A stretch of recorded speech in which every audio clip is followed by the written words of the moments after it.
All right. Before we leave Omnibus, can you tell me what is the legacy of Omnibus? Well, I think, personally, the greatest show that ever existed on television, with the exception of MASH. I think the two, for me, have been the shows which revealed art, humanity, humor, and Omnibus, of course, did dance, symphonies, opera, but in terms of meaningful, worthwhile entertainment, Omnibus and MASH were the tops in all the history. There were many other good dramatic shows in the 50s, but Omnibus captured it all. Later on, you worked with Leonard Bernstein on the Young People's Concerts a few years after Omnibus. What were those? Almost immediately afterwards, yeah. I'm sorry. What were those shows? They were, I think, 5 concerts a year. Lenny Bernstein and the Young People's Philharmonic Concerts he was giving, and I think it was CBS who sponsored it. He was doing Young People's Philharmonic Concerts where he would lecture about the symphonies, about the concerti and so on. He would lecture to the kids from the stage about what they were about to hear and what the history was and what the musicality was. And it was Carnegie Hall, good old Carnegie Hall. And Lenny, I think he came up with the idea. And I only did the first year of those. Then the fellow who had been the producer took over as producer-director, Roger Englander. And he did the next 4 or 5, whatever, how many seasons it carried on. I just spoke with Roger. He's an old friend. He's retired, living up in Rhode Island. You know about him? No. Anyhow, that's what Young People's Concerts were.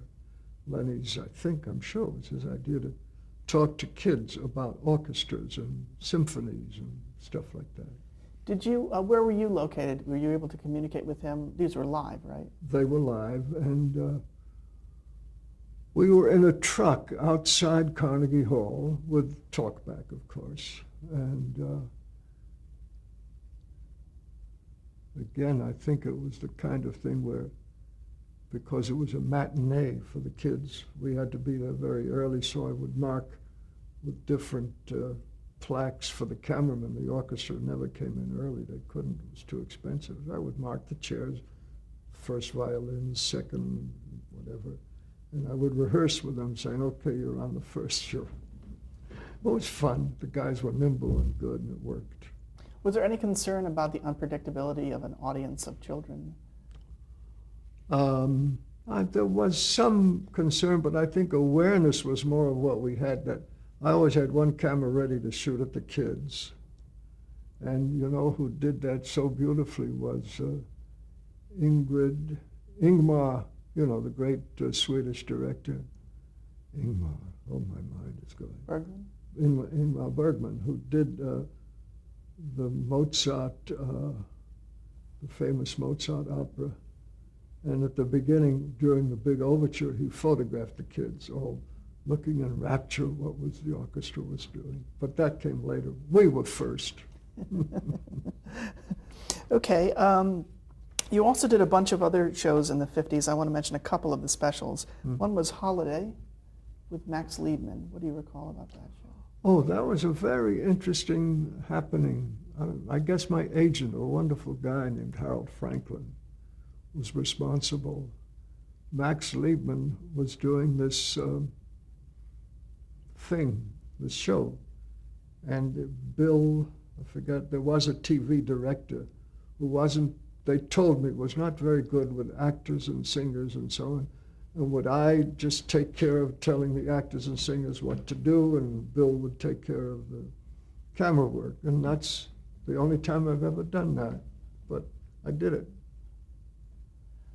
What about a show called Producers Showcase, Festival of Magic? Oh, yeah. Yeah, that was a a series of shows, and they did all kinds of different things, and I only did the one called the Festival of Magic, and they had all the magicians, not all the magicians, but magicians from all over the world had come into NBC, and the producers had picked them, and I was putting the cameras on them. And that's where we used 4 or 5 also, just to make sure we captured all the nuances and so on. And at one point, one of the cameras, live cameras, big things they were in those days, huge color cameras, it blew. The tube had gone in the middle of taping, and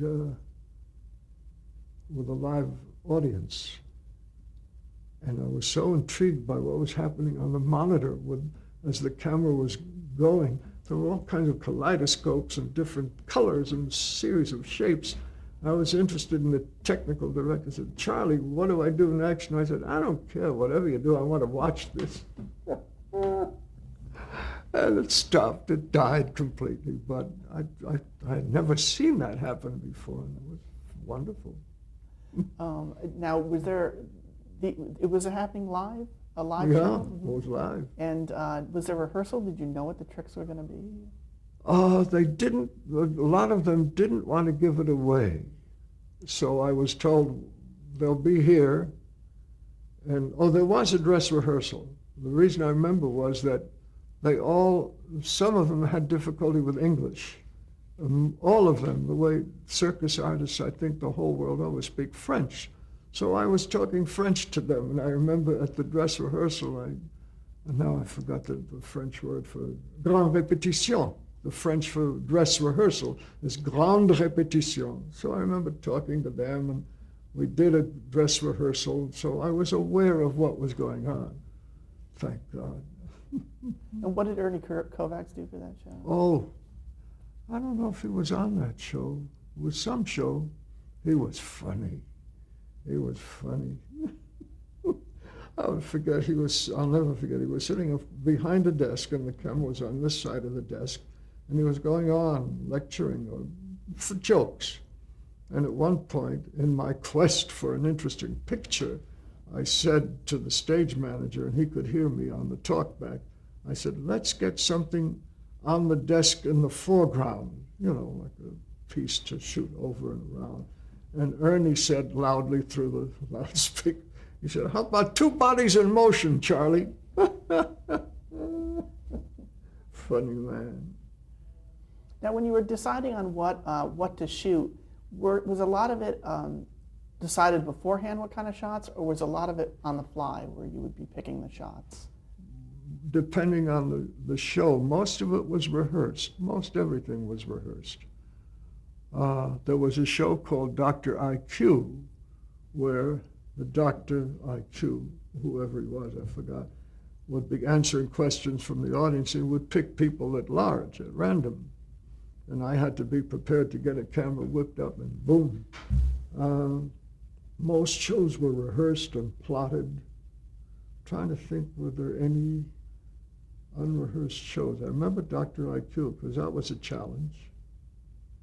So did you do a lot of quiz shows in that era? Oh, just 1 or 2. Oh, 21, the famous or infamous 21. I did that. How did you get that assignment? Dan Enright, with whom I had worked on some other rehearsed show. I was doing Omnibus at the time, in fact. And he said, "Charlie, we're doing a quiz show 21. You're not going to be allowed to come backstage," thank God, because I would have been involved in that terrible scandal had I been backstage. He said, "You'll come to the control room Monday night at 6 o'clock.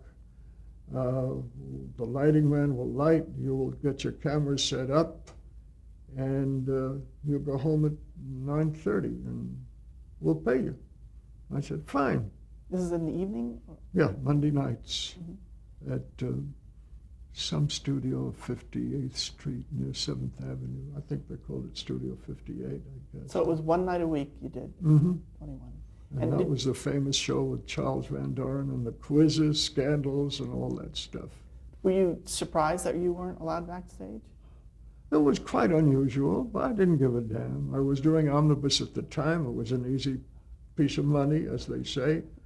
And I went home early, and no big deal. What was the experience like doing that show? There was sort of a drama to it almost. They would have that. Yeah, isolation. is he going to guess? Are they going to know the answers? How will they make out?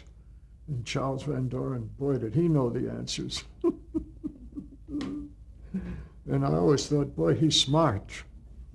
I was really totally unaware, and the DA pulled me in. 8 hours of questioning. Was I involved? Did I know? What did I know? How did I know? And I didn't know anything, fortunately. But they were after scapegoats.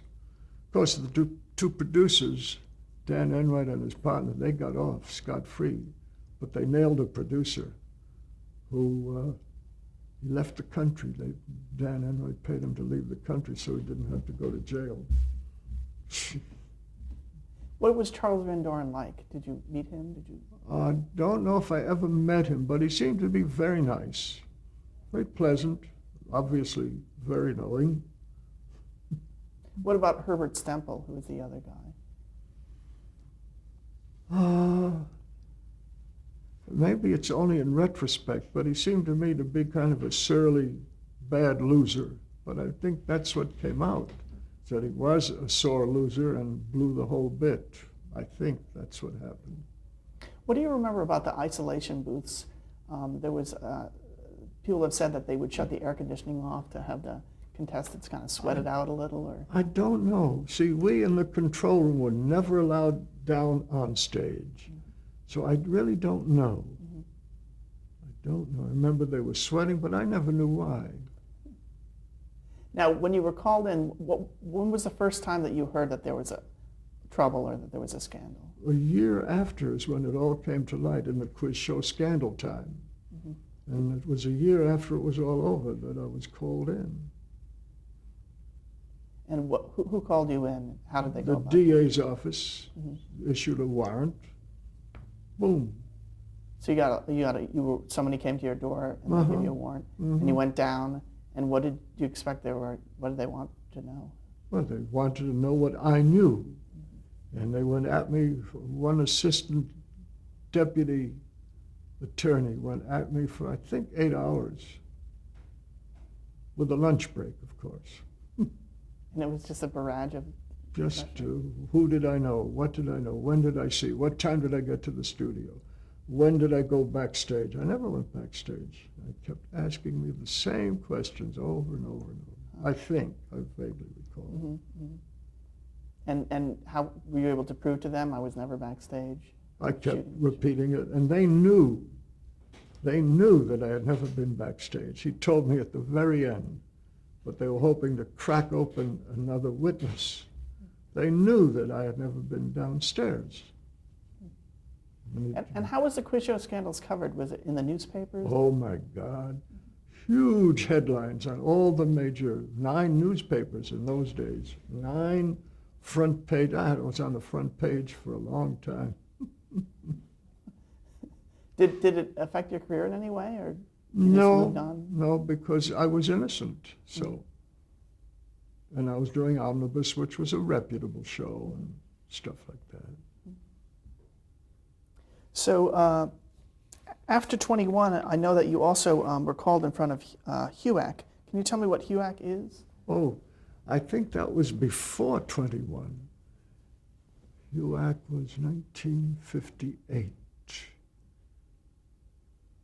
Now, wait. I think HUAC was after, because the quiz shows.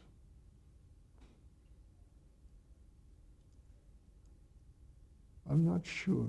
Anyhow, HUAC is the House Un-American Activities Committee, which was the committee formed by Congress to investigate and find subversive activities.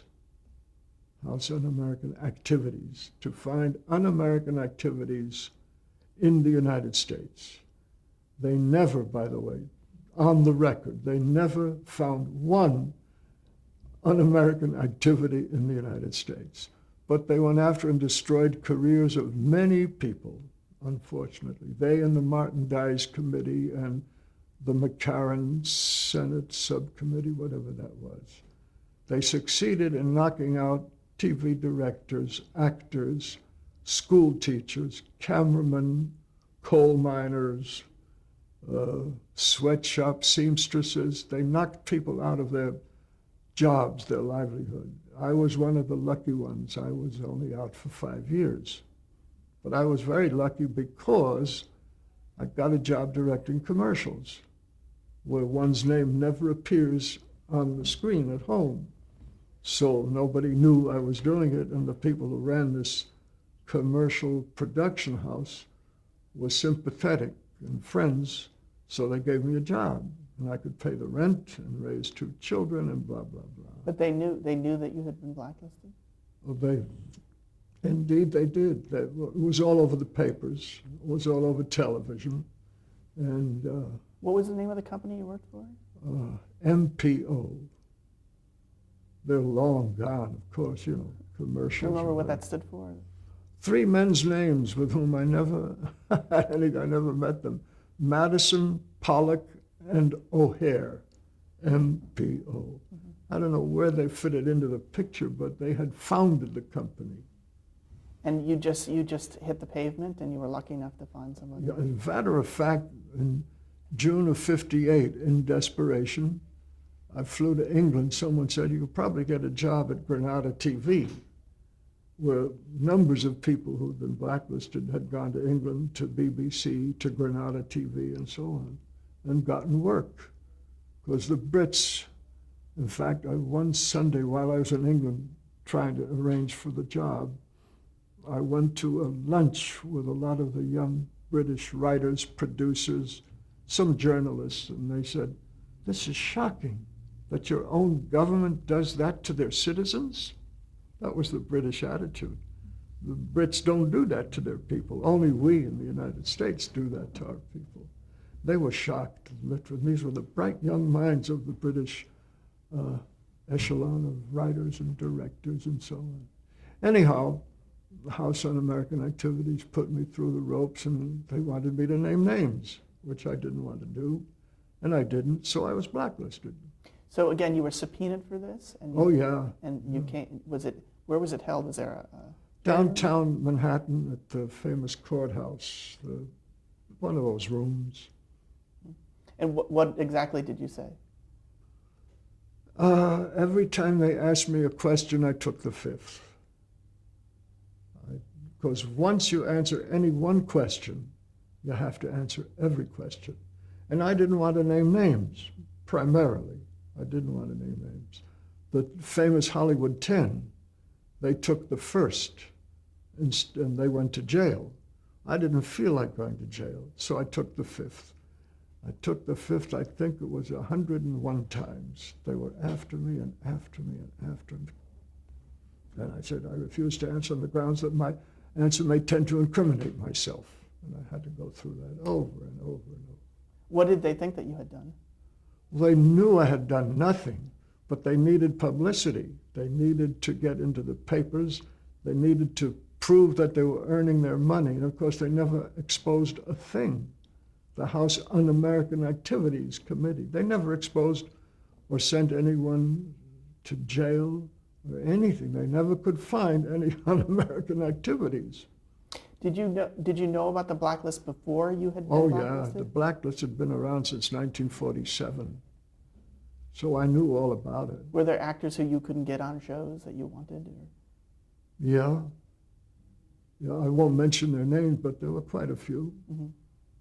And it was just, after you had been blacklisted, after this had happened, how were you told?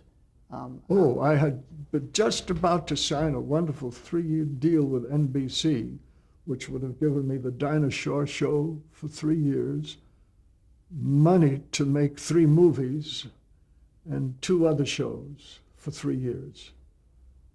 And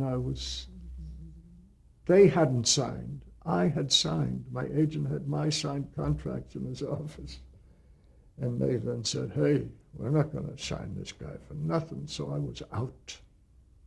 out of all of live and taped TV.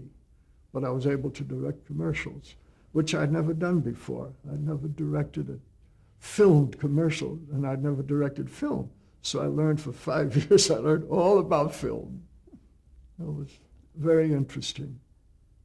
But did they say outright that the reason why they weren't signing the contract was that you had? Unless I answered the questions to the committee, I was told by the head of NBC and CBS, although they didn't have to do it. It was NBC with whom I had the contract. I was told, hey, if you want to answer, fine. So you had a meeting with them, and that's what they said? Yeah, you know who I took with me? That wonderful man, Welch, the one who stood up against McCarthy in the McCarthy Army hearings, who said, at long last, Mr. McCarthy, have you no conscience? I got him to go with me to NBC because he was interested in justice and democracy. And he said, yes, I'll go with you. I'll talk to the head. What was his name? Bob something, the head of NBC. And to no avail. He said, Dubin either answers the committee's questions or not. So it's 5 years, and you were doing commercials the entire time? Did you actually get a job in England? They offered me the job. That was August of what the hell year was that? 59? Yeah. And they said, however, because you have to have a passport or a working agreement or one of those green card things for England, you'll have to go back home and we'll work on it for you. And when it's cleared, you'll get it and you'll come over here and you'll get your employment. So I went home, and while I was waiting, I went to this place and I got the job directing commercials, so I never went back to England. And you were able to do that the whole 5 years, or did you have to do other things? Oh no, I was able to direct commercials. I won 2 grand prizes for commercials, one in Venice and one in Milan, world famous stuff, blah, blah, blah. Any memorable commercials that you did during that time? There was one called Who Says Beer is a Man's Beverage by the Beverage Association of Beer Brewers Association. And it was, they said you have 3 minutes. It was not a commercial as such, it was promotional. They said you can hire whomever you want, do whatever you want, go. So I did all kinds of fancy shots and looking up through the beers, glasses the beer is poured, stuff like that. I had fun. And it won the Venice International Biennial whatever and stuff like that, yeah. So I had some fun. So how was the blacklist broken for you? It had already been broken by a producer named David Susskind on behalf of some very good actors and actresses who said, this was 1963 or 3, beginning of 63, he said, the hell, the committee had been disbanded. They had been able to do nothing that the Congress had given them the authority to do. They did nothing but put people out of work. So, boy, that was close to fascism in this country, McCarthy. Whew. Anyhow, Susskind gave me a job directing The Defenders of all things. And no one could stop me. So from then on, I went back to work in entertainment television as opposed to commercials. And did you work with Herbert Brodkin on The Defenders? Yeah, he was the guy. He was the guy who said, let's give Dubin a job and the hell with the committee. And what was he like? Can you describe him? He was very knowing about television and drama. He did some great dramatic shows. And he was friendly enough, but very businesslike, and loved to go salmon fishing in Scotland. That's what I remember about Herb Brodkin. Do you remember a show The Defenders did? You didn't direct it, but it was called The Blacklist, and it had Jack Klugman as a blacklisted writer in it. Yeah, it was a good show. Mm-hmm. And I think Woody Allen was in it. And lots of good actors who had been blacklisted, I think, were in it. It was a good show. What they didn't do, one quick sideline, which you can throw away, they didn't defend the right of a communist to speak up as such and not be blacklisted. That's the only thing they didn't do in that show. An American communist. Mm-hmm. Let's talk about the series itself, The Defenders. What was it about, and who were the stars? Oh, E.G. Marshall played the defender, the lawyer, and Bob Reed played his son. Both were lawyers, and both took defense counsel positions for many, many good causes. Brodkin was terrific. He wanted good causes. And what was it like working with those two? Oh, they were fun. They were fun. Bob Reed was good, nice, but E.G. Marshall had a great sense of humor. Great sense of humor. Let's talk about some of the episodes you did. I know one was called The Apostle with Albert Sally. Oh, yeah, right. There was a man in New York City, and I had seen him. He would stand on a corner, like 55th and 7th Avenue, in this monk's kind of, not a monk, but a certain sect of monk, with a hood and a long cape and a staff. So they modeled a story about him. They got two kids, Charles Grodin and Charles Carr. James Carr, I think. Grodin is still around, of course. I don't know what became of Carr. Someone told me he became a psychiatrist. I don't know. But these two kids were drunk one night. That's what the story was. And they beat up on him, taunted him, and hit him. So he took his staff and went whack, which contradicted all his principles as this man in this robe. And so he went on trial. And that's what the two guys, E.G. Marshall, defended him. And that was what that one was about. Now, the real-life person, what did he do? He just stood there and he had a plaque in front of him, God is peace. He just wanted to advertise that God is peace. And he just stood there. And I think he had a cup. And someone would put a dime in or a nickel in and so on. That's all he So did. Defenders was a filmed show? Oh, yeah. And you had the experience now? No. Commercials? Oh, I had commercial experience, yes. Mm-hmm. But I had done no dramas on film.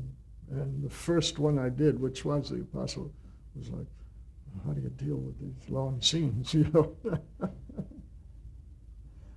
I'll just mention a couple of others, and if you remember anything about them. The Captive. Lawrence Preston tries to work out a prison exchange from behind the Iron Curtain. Oh, yeah. Yeah. There was a wonderful Hungarian actor played one of the parts. But it was a very interesting show. And they exchanged prisoners, and we picked a solitary bridge somewhere up north Manhattan to do it. It was a good show. All Defenders were great scripts. We're going to stop there and switch the tape. So much.